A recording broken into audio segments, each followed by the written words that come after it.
Todo comenzó con un susurro, no de esos que arrastra el viento o la memoria, sino de los que se cuelan por la rendija de la puerta cuando alguien cree que estás dormida o demasiado vieja para escuchar. Esa tarde estaba en el despacho ordenando recibos que nadie me había pedido guardar. El aroma del café con canela flotaba en el pasillo como siempre los martes cuando Sofía venía después de su clase de yoga. Su voz llegaba desde la sala baja y cautelosa. Eso ya era raro. Sofía nunca susurraba, no a menos que hablara de alguien. Está empeorando, decía. Repite las mismas historias olvidacitas. Creo que ni siquiera recuerda si ya tomó sus pastillas hoy. Me detuve. Mi mano quedó suspendida sobre el cajón abierto. Y entonces llegó el nombre Dr. Vargas, creo que es hora. Se me hizo un nudo en el estómago. No hablaba de una consulta o un especialista. Hablaba de internarme, de meterme en una institución, como si yo ya no estuviera aquí. Ya no tiene fuerzas para pelear, continuó Sofía. Y con esa directiva médica que firmó el año pasado tengo todo el poder para decidir. Solo necesitamos un lugar discreto. Quizás Vista Serena. Vista Serena. Me senté despacio como si mis huesos por fin me alcanzaran. La traición creció en mi pecho no con furia ni calor, sino fría calculada como un cuchillo viejo, colocado en silencio sobre la mesa. Escuché a Sofía reír ligera e inocente. Le diré que es solo un retiro, una estancia corta. Cerré el cajón y me puse de pie. Las piernas me temblaban no por la edad, sino por la rabia. Quise gritar, entrar a la sala y echarla, pero no lo hice. Fui a la cocina, serví lo que quedaba del café en mi taza y le puse crema. 2 cucharadas de azúcar. Tomé un sorbo estabilizando mi mano. Ella pensaba que me estaba desvaneciendo, pero lo que no sabía, lo que nunca se le ocurrió preguntar, era que yo era la dueña de Vista Serena. Siempre me han llamado olvidadiza. Al principio eran correcciones suaves, llaves perdidas, una historia repetida, la estufa encendida a fuego bajo. La edad decían con una sonrisa, inofensivo, esperado. Luego vinieron los suspiros discretos, las miradas de reojo, las ofertas de ayudar con el correo, los impuestos o la lista del súper. Sofía empezó a mencionar el poder notarial en charlas casuales, como quien pregunta si regué las plantas. Pero la verdad es que lo recuerdo todo. Recuerdo el primer departamento que compré en efectivo en 1974, un 2 recámaras destartalado en la calle Morelos. Recuerdo firmar la escritura a mi nombre de soltera, porque en esos tiempos las mujeres no debían saber qué era un fideicomiso, mucho menos negociar términos. Recuerdo esconder el contrato en el forro de mi abrigo al volver a casa por si acaso. Durante las siguientes 4 décadas, mientras mi esposo manejaba las cuentas de la casa y Sofía creía que recortaba cupones por diversión, construí un pequeño imperio. 14 propiedades, sin hipotecas, 2 fideicomisos. Uno de ellos es dueño de Vista Serena. Sí, el mismo centro de bienestar al que mi hija planea enviarme. Lo compré a través de una empresa holding hace 15 años, cuando a esos lugares los llamaban residencias de cuidado extendido y disfrazaban el abandono con cortinas de lino y velas aromáticas. Sofía no tiene idea, porque nunca le he mostrado esa parte de mí. No por vergüenza, sino porque sé cómo tratan a las mujeres que no piden permiso para ser poderosas, sobre todo si son madres, sobre todo si son mayores. Así que dejé que me subestimaran. Usé los suéteres que me regalaban en Navidad. Reí cuando olvidaba nombres de celebridades irrelevantes. Pagué la cuenta en el brunch y dejé que fingieran que me hacían un favor al elegir el lugar.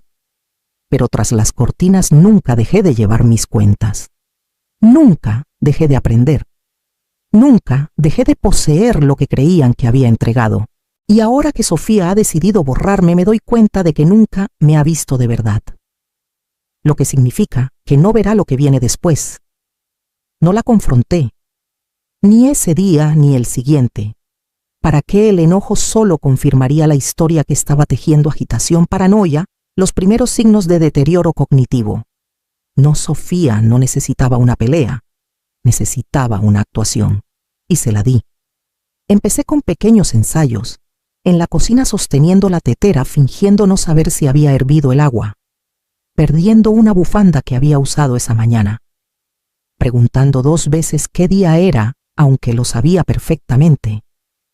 Sofía lo notó.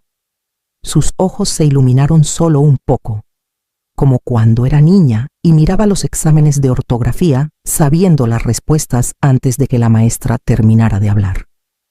Empezó a dejar cosas a la vista, papeles con el membrete de la clínica del doctor Vargas, notas con frases como deterioro cognitivo leve y formulario de consentimiento médico. Fotografié todo. Guardé el celular en el bolsillo de mi bata, activé la grabadora antes de cada charla. Cuando me ofreció rellenar mi pastillero, sonreí y la dejé. Luego conté cada tableta después de que se fue. Dejé de terminar mis crucigramas. Los dejaba a medio hacer con pistas mal escritas.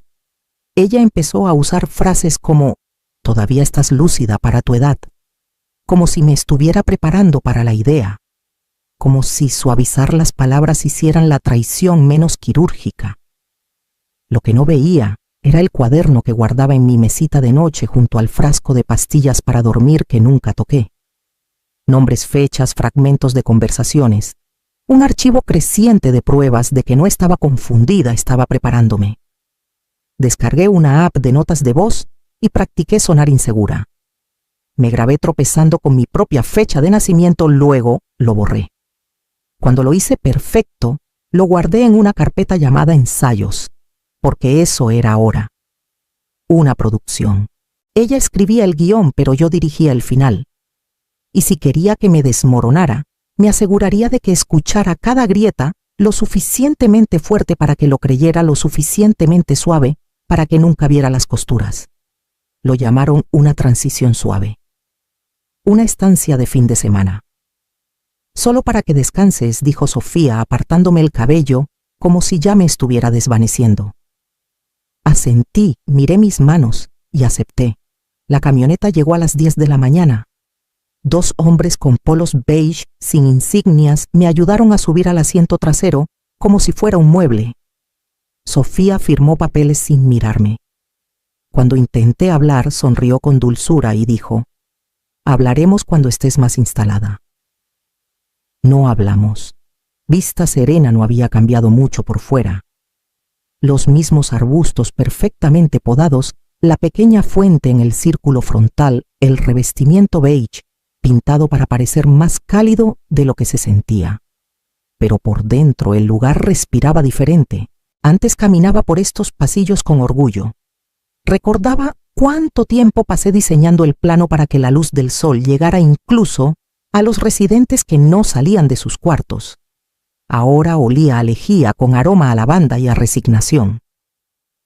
Me instalaron en la habitación 204. Tonos neutros. Cama individual. Un armario atornillado a la pared. Una mujer llamada Marta me dio un kit de bienvenida, un planificador, que no me dejarían conservar pantuflas 2 tallas grandes y un horario de actividades que incluía manualidades para la memoria. En el almuerzo me sirvieron una bandeja con pollo grisáceo y verduras que chirriaban al cortarlas. Me trajeron 2 pastillas con la comida, una rosa, una amarilla y un vaso de agua. Las escondí bajo la lengua y luego las escupí en una servilleta que tiré por el inodoro. Luz me encontró durante las rondas de la tarde. No dijo mi nombre, pero sus ojos sí lo hicieron. Había sido enfermera aquí durante 12 años. Una vez la manté protegida, tras cuestionar el plan de un nuevo administrador de medicar a los residentes sin consentimiento claro. «No deberías estar aquí», susurró mientras ajustaba el manguito de presión arterial. «Estoy», dije, «pero no como creen». Sus ojos no se movieron, pero su mano apretó la mía ligeramente. Eso fue todo lo que necesitábamos. Esa noche observé el pasillo desde la rendija de mi puerta contando pasos, memorizando rutinas. Ya no se sentía como hogar. Se sentía como algo que había sido mío. Y ahora era suyo. Luz empezó a pasarme notas. papelitos doblados escondidos bajo mi bandeja de comida, metidos detrás del arreglo floral de plástico en el alféizar. Sin nombres, solo números de habitación, fechas iniciales. Pistas. Una noche vigilada tras repartir los medicamentos y cuando los pasillos se silenciaron, entró a mi cuarto con el pretexto de revisar mis signos vitales. Dejó la puerta entreabierta y habló bajo. Hay otros, dijo. Algunos eran tan lúcidos como tú. 2 meses después, palabras arrastradas, sillas de ruedas, puertas cerradas. Las familias dejan de venir, dejan de preguntar. No respondí. No era necesario. En los siguientes días comencé a hablar con los residentes con cuidado en voz baja. En la sala de televisión durante la hora de manualidades en el sendero del jardín cerca de la reja trasera. Uno había sido traído por una sobrina que no veía en años. Otro tras que sus hijos adultos dijeran que erraba, aunque vivía en un condominio con portero. Ninguno tenía copias de sus registros médicos.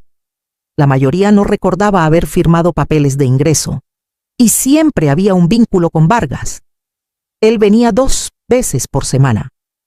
Portapapeles en mano con un encanto justo lo suficiente para cubrir el hedor que ocultaba. Lo vi pasar de cuarto en cuarto notando quién resistía, quién cuestionaba, quién olvidaba. Lo llamaba seguimiento del declive. Yo lo llamé cacería de obediencia. Nunca se trató de cuidado. Era contención. Obediencia química disfrazada de preocupación.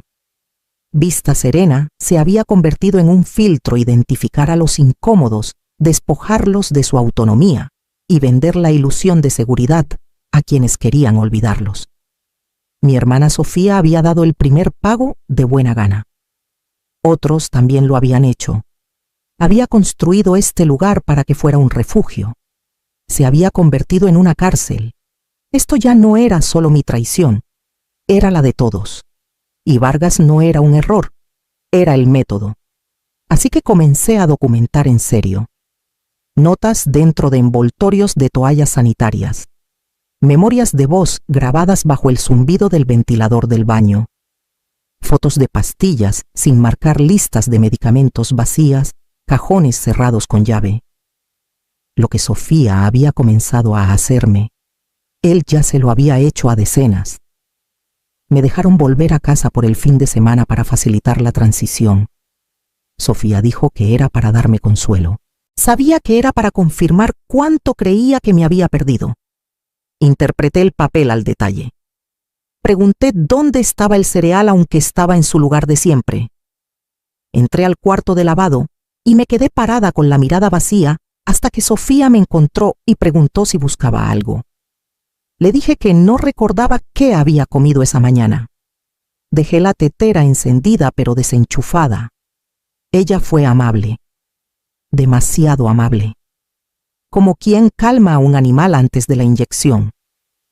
Ese domingo por la mañana dejé un estado de cuenta de un banco 1 que Sofía no había visto sobre la mesa del comedor, junto a una chequera abierta y un bolígrafo. 5 minutos después, lo encontró. ¿Qué es esto?, preguntó demasiado casual. No sé, dije mirándolo como si fuera un idioma extraño. Tu padre se encargaba de todo eso. Tal vez deberías tú. Vi cómo sus ojos recorrían las cifras. Luego vino la oferta dulce como miel. Si te abruma puedo ayudarte. Podríamos abrir una cuenta conjunta, o tal vez yo manejarlo con un poder notarial. Solo hasta que te sientas más segura. Incliné la cabeza. ¿Te ayudaría eso a ti? Te ayudaría a ti, amiga. Asentí despacio. Hablemos después. Estoy cansada. Ella sonrió y dijo que tenía sentido. Luego recogió los papeles y los doblables cuidadosamente en su bolso, como si ya fueran suyos. Mantuve la voz firme. Le agradecí su ayuda y me aseguré de que mi celular estuviera grabando escondido bajo el mantel individual. Ocurrió en la sala justo después de la cena.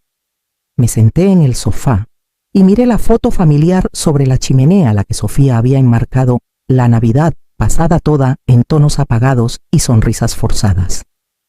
Esperé hasta que se sentó a mi lado con una copa de vino en la mano antes de empezar. Disculpa, dije suave e insegura. ¿Puedo preguntarte quién eres, Ela? Parpadeó con la boca ligeramente abierta. Es que creo que te conozco, pero no logró ubicarte. Eres del templo, puso la copa en la mesa. Mija, soy yo, Sofía. Sofía, repetí como saboreando algo desconocido. Qué nombre tan bonito. Disimuló bien su sorpresa. Tomó mi mano. Estás cansada nada más. Me aparté con suavidad, entrecerrando los ojos hacia su rostro. Debería llamar a mi hermana. Ella sabría qué hacer. Por un segundo lo vi miedo genuino. No por mí, sino por lo que esto significaría. Por lo que justificaría. Salió de la sala en silencio.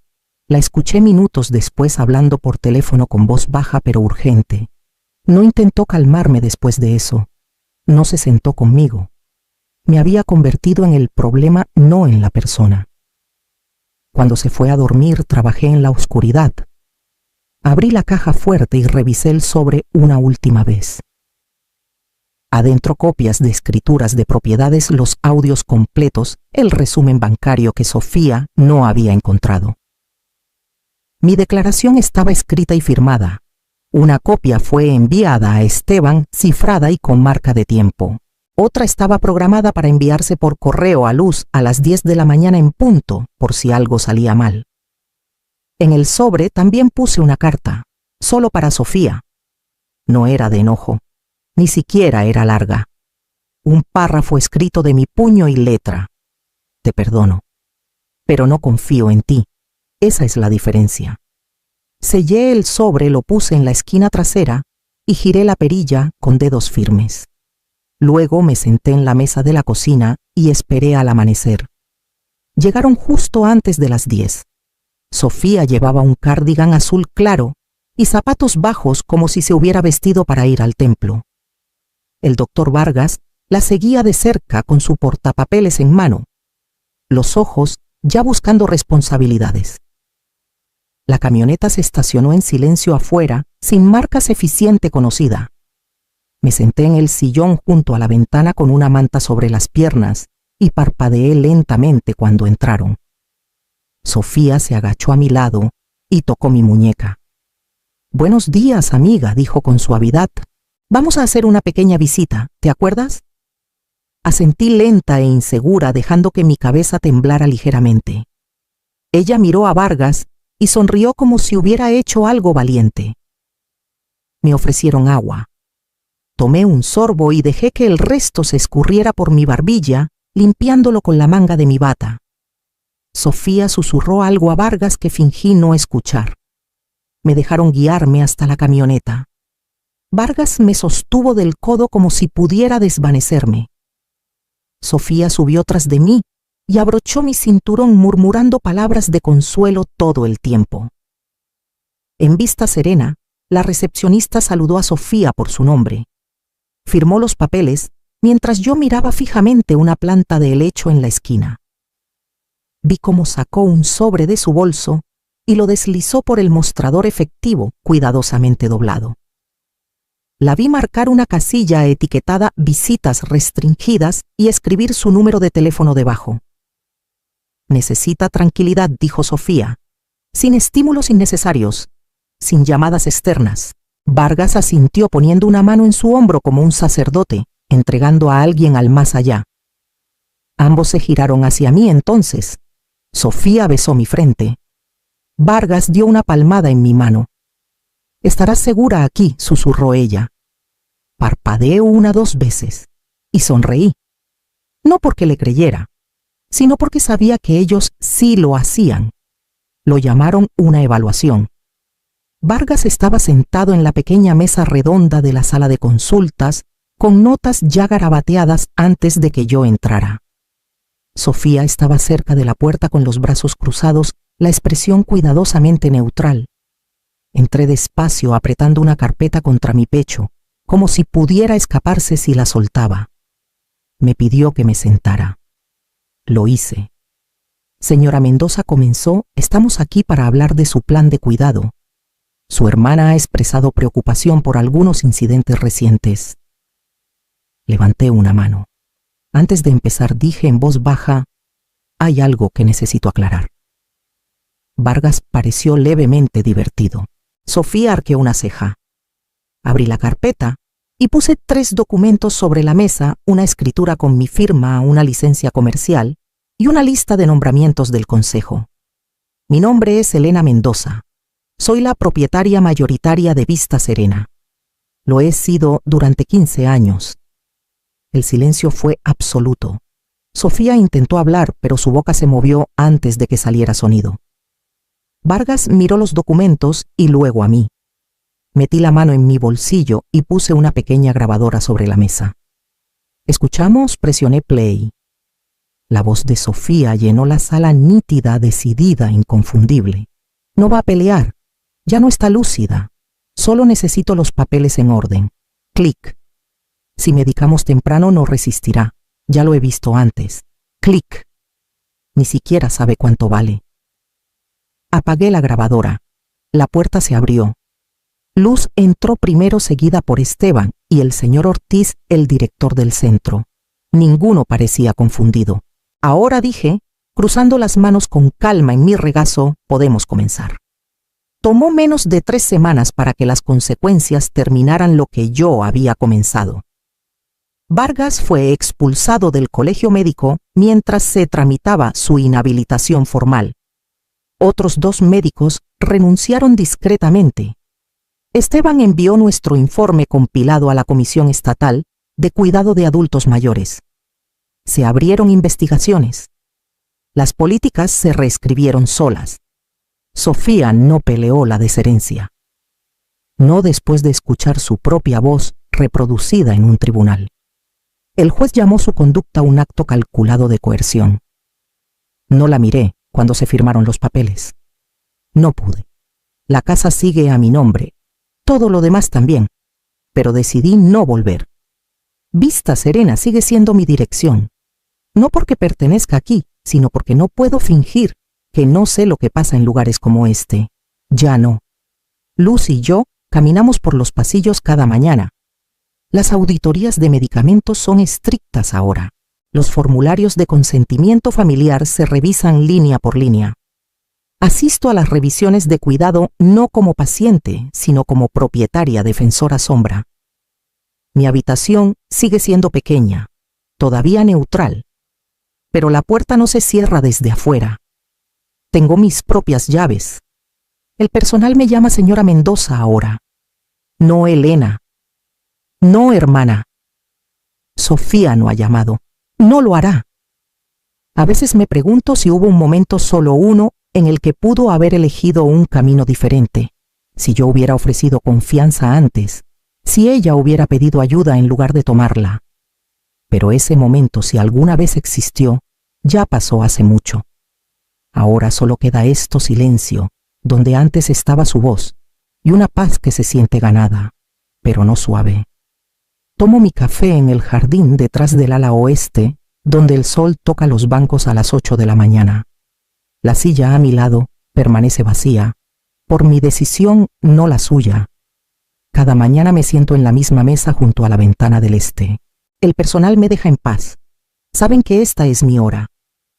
Ahora traigo mi propio café tostado oscuro, 2 azúcares sin crema. Justo como me gusta. Lo bebo despacio escuchando el murmullo del pasillo detrás del vidrio. La silla frente a mí sigue vacía. Antes imaginaba a Sofía allí, solo por un instante, con el cabello recogido, las manos alrededor de una taza de papel, los ojos cansados pero no fríos. La imaginaba preguntando, ¿realmente fue tan malo? Y yo respondiendo, peor de lo que sabías. Algunos días tomo el teléfono del escritorio comunitario. Marco su número a medias, luego me detengo. No cuelgo por enojo. Cuelgo porque recuerdo. Recuerdo el cálculo silencioso en su voz, la forma en que doblaba formularios legales con facilidad practicada. El sobre de efectivo que deslizó por el mostrador sellando mi destino con una sonrisa. No me arrepiento de lo que hice. El sistema necesitaba romperse. Vargas necesitaba caer. Otras madres, padres, esposos. Ahora están más seguros, pero la justicia es una compañía fría. Extraño ser hermana. Extraño la versión de ella que corría descalza por el patio, dejando burbujas de jabón como luciérnagas. Extraño a la niña que me hacía tarjetas del Día de la Madre con papel de colores y pegamento. Sé que esa niña ya no existe. Tal vez nunca existió. Así que me siento aquí día tras día, bebiendo de una taza que elegí en un lugar que poseo viendo cómo el sol se extiende por el suelo. Protegí mi nombre, pero perdí la única palabra por la que una vez viví. Ella dejó de decirla mucho antes de que yo dejara de necesitarla.